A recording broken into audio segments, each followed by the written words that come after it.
Final ಆಗಿ mark movie ನೋಡಿ ಬನ್ನಿ. ಇದು ಮಾರ್ಕ್ ಮೂವಿನೋ ಏನೋ ಮ್ಯಾಕ್ಸ್ ಮೂವಿನೋ ಅಂತೇಳಿ ನನಗೆ ಒಂದು ಮಟ್ಟಿಗೆ ಕನ್ಫ್ಯೂಷನ್ ಆಗಾಯಿತು.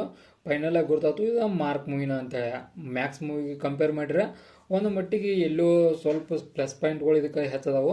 ಯಾವ ಕಾರಣಕ್ಕಂದ್ರೆ ಒಂದು ಸ್ಕ್ರೀನ್ ಪ್ಲೇ ಆಗಲಿ ಆನಂತರ ಬೇರೆ ಬೇರೆ ಅನೇಕ ವಿಷಯಗಳಾಗಲಿ ಇದ್ರೊಳಗೆ ಚಲೋ ಇದ್ದು.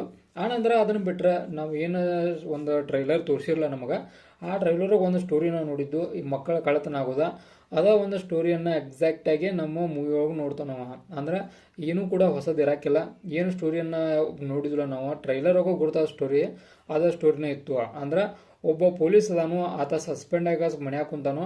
ಹಂಗಿದ್ದಂಥ ಸಂದರ್ಭದೊಳಗೆ ಮಕ್ಕಳ ಕಳ್ಳತನ ಆಗೈತಿ ಹಾಡ ಆಗಲಿ, ಅವಾಗನ ಆತನನ್ನು ಯಾವ ರೀತಿಯಾಗಿ ಅವರ ಪೊಲೀಸರ ಒಳ್ಳೆ ಆತನನ್ನು ತಗೋತಾರೋ, ಆನಂತರ ಆ ಕೇಸನ್ನು ಅವನಿಗೆ ಒಪ್ಪಿಸ್ತಾರೋ, ಆನಂತರ ಅವ ಯಾವ ರೀತಿಯಾಗಿ ಆ ಕೇಸನ್ನು ಸಾಲ್ವ್ ಮಾಡ್ತಾನೋ, ಈ ರೀತಿಯಾದ ಫ್ಯಾಕ್ಟ್ಗಳನ್ನು ನಾವು ಮೂವಿ ನೋಡ್ತೇವೆ.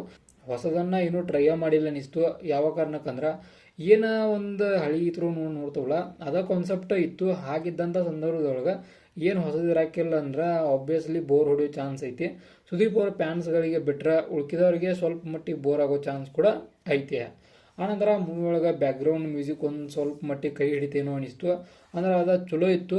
ಆನಂತರ ಉಳ್ಕಿದ್ದೆಲ್ಲ ನಾವು ಕಂಪೇರ್ ಮಾಡಿದ್ರೆ ಕೋ ಆ್ಯಕ್ಟರ್ಸ್ ಆ್ಯಕ್ಟಿಂಗ್ ಆಗಲಿ, ಆನಂತರ ಒಂದು ಸ್ಟೋರಿ ಆಗಲಿ ಇವೆಲ್ಲ ಇನ್ನೂ ಕೂಡ ಬೆಟರ್ ಆಗಬೇಕಿತ್ತು ಅಂತ ಅನಿಸ್ತು. ಆನಂತರ VFX ಆಗಲಿ ಎಲ್ಲ ಕೂಡ ಲೋ ಲೆವೆಲ್ ಒಳಗೆ ಕಾಣಿಸ್ತಾವೆ. ನಾವು ಮ್ಯಾಕ್ಸ್ ಹೋಗಿ ನಾವು ಏನು ನೋಡಿದ್ವಿ ನೈಟ್ ಸ್ಟೋರಿ ಅದೇ ರೀತಿಯಾದ ಕಾನ್ಸೆಪ್ಟನ್ನು ಇದ್ರ ನೋಡ್ತೇವೆ. ಬಟ್ ಅದ ಬೇರೆ ಇದೇ ಬೇರೆ, ನಮಗೂ ಗುರ್ತೈತದ ಹೆಸರು ಬೇರೆ ಇದಲ್ಲ ಮತ್ತು ಅಲ್ಲೋ ಮತ್ತು ಓಕೆ ಮುಂದುವರಿ. ನಾವೀಗ ಈ ಒಂದು ಮೂವಿಯನ್ನು ಓವರಾಲ್ ಆಗಿ ನೋಡ್ಕಸ ನನ್ನ ಕಡೆಯಿಂದ ಸಿಗುವಂಥ ಸ್ಟಾರ್ಗಳನ್ನು ನೋಡಿದ್ರೆ 5 ಸ್ಟಾರ್ಗೆ 3 ಸ್ಟಾರ್ನ ಕೊಡ್ತಾನು. ಕಾರಣ ಇನ್ನೂ ಕೂಡ ಬೆಟರ್ ಮಾಡಬೇಕಿತ್ತು ಅನ್ನೋ ಅನಿಸ್ತು.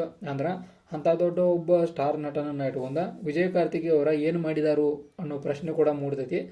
ಆ ಥರ ಯಾಕೋ ಅನ್ನಿಸ್ತು ಮ್ಯಾಕ್ಸ್ ಮೂವಿ. ನಮ್ಮ ಮ್ಯಾಕ್ಸ್ ಮೂವಿ ಏನಾಗಿತ್ತಲ್ಲ ಅದೇ ಥರ ಇದು ಮಾರ್ಕ್ ಮೂವಿ ಕೂಡ ಆಗೋ ಚಾನ್ಸ್ ಐತಿ.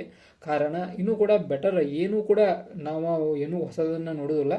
ಏನು ಗೆಸ್ ಮಾಡ್ತಾರಲ್ಲ ಎಕ್ಸಾಕ್ಟಾಗಿ ಮುಂದೆ ಅದು ಆಕೈತಿ. ಅದನ್ನು ಬಿಟ್ಟರೆ ಏನೂ ಹೊಸದು ಕೂಡ ಆಗೋದಿಲ್ಲ. ಆನಂತರ ಎಲ್ಲೋ ಒಂದು ಮಟ್ಟಿಗೆ ಸಣ್ಣ ಮಟ್ಟಿಗೆ ಕ್ಲೈಮ್ಯಾಕ್ಸ್ ಚಲೋ ಮಾಡಿದ್ರೆ ಇನ್ನೂ ಅನಿಸ್ತು. ಅಂದ್ರೆ ಅದು ಒಂದು ಏನು ಸೆಟ್ಟನ್ನು ಕ್ರಿಯೇಟ್ ಮಾಡಿದಾರಲ್ಲ ಅಲ್ಲೇ, ಆನಂತರ ಅದ ಪೊಸಿಷನ್ಗಳಾಗಲಿ ಎಲ್ಲ ಕೂಡ ಕ್ಲೈಮ್ಯಾಕ್ಸ್ ಚಲೋ ಇದ್ದು. ಬಟ್ ನಾವು ಅದನ್ನು ಒಂದು ಪ್ರೀವಿಯಸ್ ಒಂದು ಮೂವಿ ಒಳಗೆ ನೋಡಿದ್ರೆ ಮೂವಿ ಉದ್ದಕ್ಕೂ ಚಲೋ ಆಗೋ ಚಾನ್ಸ್ ಭಾಳ ಇತ್ತು. ಓವರಾಲ್ ಆಗಿ ಎಂಗೇಜಿಂಗ್ ಏನು ಅಷ್ಟನ್ನು ಮಟ್ಟಿಗೆ ಎಂಗೇಜಿಂಗ್ ಇರೋಕ್ಕಿಲ್ಲ. ಬೋರ್ ಹೊಡೆಯುತ್ತಾ ಇತ್ತು ನಡಕ. ಮತ್ತು ಯಾವ ಕಾರಣಕ್ಕೆ ಬಂದಾರೋ ಅನ್ನೋದನ್ನು ಸ್ವಲ್ಪ ಮಟ್ಟಿಗೆ ತಿಳಿಸ್ತಾರೋ. ಅಂದ್ರೆ ಸ್ಟೋರಿ ಲೈನ್ನ ಸ್ವಲ್ಪ ಎಷ್ಟು ಬೇಕಲ್ಲ ಅಷ್ಟು, ಅಂದ್ರೆ ಇನ್ನೂ ಕೂಡ ಡೀಟೇಲ್ ಆ್ಯಡ್ ಮಾಡಿಲ್ಲ. ಡೀಟೇಲ್ ಆ್ಯಡ್ ಮಾಡಿದ್ರೆ ಇನ್ನೂ ಕೂಡ ಮೂವಿ ಚಲೋ ಆಗೋ ಚಾನ್ಸ್ ಭಾಳ ಇತ್ತು. ಇದಾಗಿತ್ತ ಮಾರ್ಕ್ ಮೂವಿದ ಮೂವಿ ರಿವ್ಯೂ. ಇದೇ ಥರ ನಿಮ್ಗೆ ಇನ್ಫಾರ್ಮೇಟಿವ್ ವಿಡಿಯೋಗಳು ಬೇಕಾದ್ರೆ ಚಾನಲ್ ಸಬ್ಸ್ಕ್ರೈಬ್ ಮಾಡ್ಕೊರಿ. ವಿಡಿಯೋ ಇನ್ಫಾರ್ಮೇಟಿವ್ ಅರ ನಿಮ್ಗೆ ಗೊತ್ತಲ್ಲ, ಚಾನಲ್ ಸಬ್ಸ್ಕ್ರೈಬ್ ಮಾಡ್ಕೊಂಡು ಲೈಕ್ ಕೊಟ್ಟು ನಮಗೆ ಸಪೋರ್ಟ್ ಮಾಡೋದನ್ನು ಮರಿಬೇಡ್ರಿ.